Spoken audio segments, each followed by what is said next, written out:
Often I have stood beneath the great mound of sídhe in Broga in the evening, after the tours have gone and the noise dims to a hushed symphony of birdsong and cattle lows. At the edge of the road, I stand beneath the great tree, its branches swaying gently in the breeze. The sun dips towards the horizon, the edge of the sky, and the giant cairn is bathed in a golden glow as the clouds part in deference to the yearning light.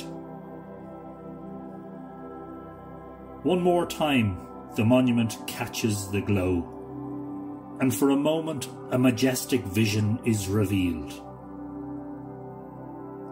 The sídhe opens to an exalted yesteryear, and the visions and dreams of the ancestors pour through the light-soaked portal, a gateway to a veiled arena of human endeavour and accomplishment. And in that glorious instant, I sense something of an awesome mystery.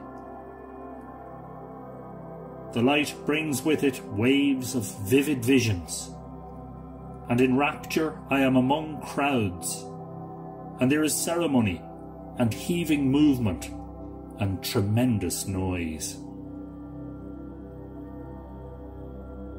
There is exaltation, hysteria even, and a ceaseless thronging that eludes a sense of euphoria, elation, jubilation.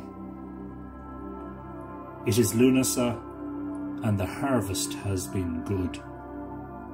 Thanks is being given.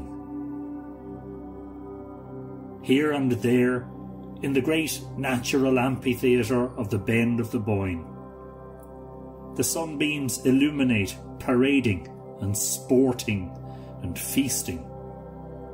The valley is alive with a heaving and fulsome gratitude. A voice calls out from the top of sídhe in Broga.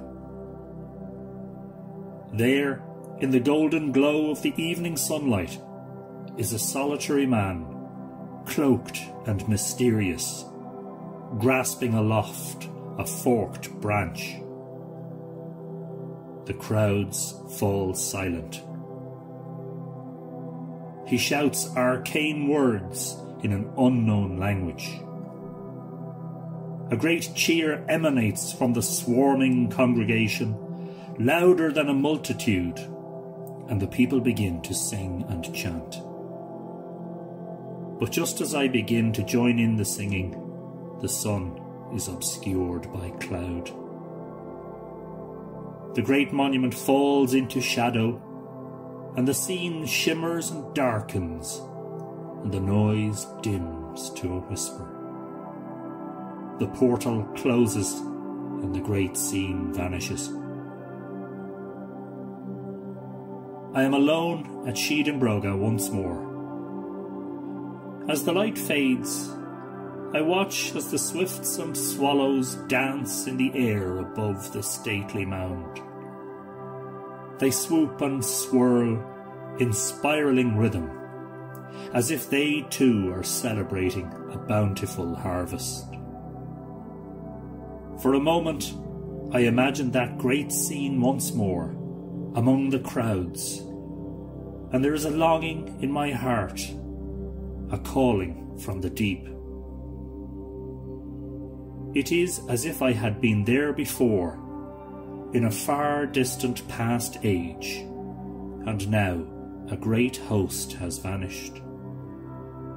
They passed through like a summer shower or an autumn breeze, and now they have gone somewhere I cannot reach.